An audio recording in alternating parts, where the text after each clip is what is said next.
Hey everybody, welcome to the Happy Harvest Homestead. Do you guys remember in the last video I made about our rabbits, how I was talking about how amazing our rabbit setup was going, and how I was making huge strides in achieving my goals of raising rabbits naturally and sustainably?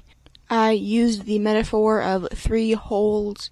I had successfully clambered out of the hole of having good does with good mothering genetics, and I had recently clambered out of the second hole, which was hardy rabbits with healthy immune systems, and I was so excited to finally dig myself a brand new hole of focusing in more on the productivity side of rabbits, and I culled all of our babies and a bunch of our breeders because they were growing too slowly and being too small and costing too much to feed.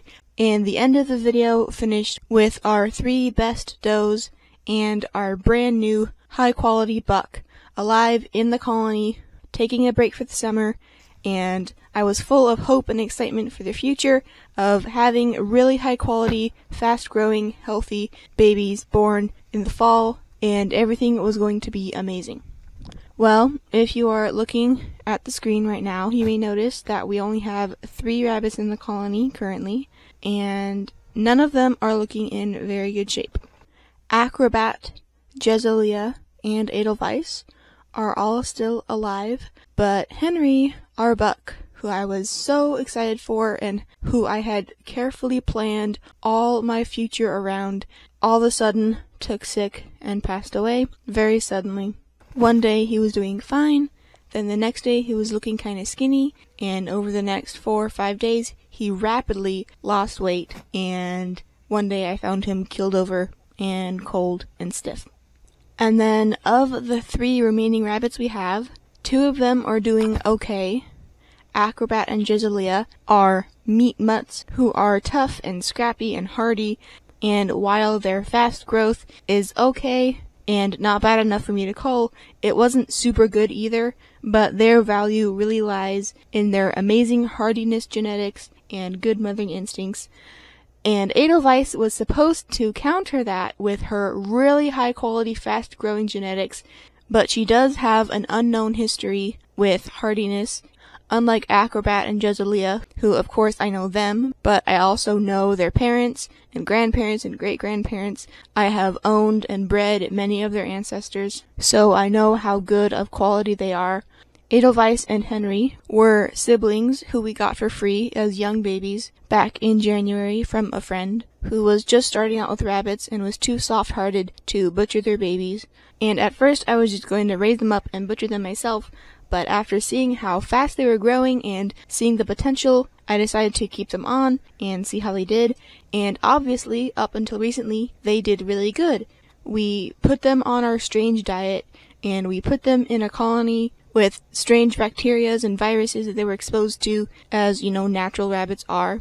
A lot of our more modern rabbits have been raised in cages for several generations and, you know, kept in a sterile environment, which is unnatural, but they're kind of used to that, so giving them more natural setups with more natural exposure to possibly bad things can be an issue, but it wasn't for them. They were just fine.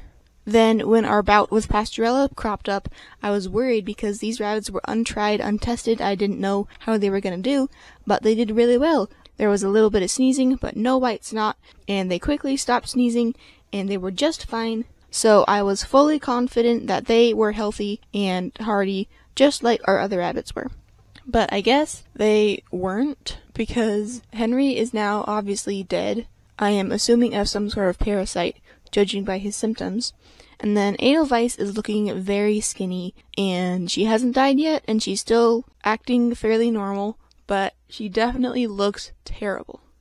Now, all of our rabbits are molting, so they look rough to begin with, and then it also rained last night, so they're also a bit wet and, like, scraggly, so nobody is looking their best right now.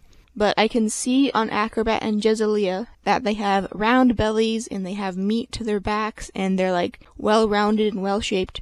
Whereas Adelvice, she used to look amazing. She used to be our biggest, heaviest, thickest, meatiest, fattest doe. Even when she was having tons of babies all the time, she was keeping condition very well. And now she is scrawny and small and bony, and I'm worried that we may not enjoy her presence on this farm for much longer. So within less than a week, I went from scouting new territory and taking giant leaps towards our ultimate goal. Now I only have 3 does, one of whom is very sick. I have no breeding buck, and I'm still kind of reeling from this because it was such a drastic change in physical situation and mindset change, and now I am plopped back into the scarcity mindset that I had so recently been freed from. Oh, last week was amazing. I felt so progressive, and I was moving forwards, and I was choosing not to be afraid, and I was just gonna let things happen, and it was gonna be amazing. And now everything is terrible and destroyed in a disaster again. It's a cycle. It keeps happening. Something bad happens, then it stops happening, and we kind of recover, then something else bad happens. Oh my gosh. So my newly formed plans of moving forwards have to be completely thrown away, and I have to come up with an entirely new plan. I don't know if I'm just gonna stop with meat rabbits because they are so frustrating, or if I'm gonna buy a new breeding buck and keep going. I don't know if I'm gonna keep doing a colony or try cages. Really, at this point, I am exploring all possibilities, but I haven't decided on anything concrete yet.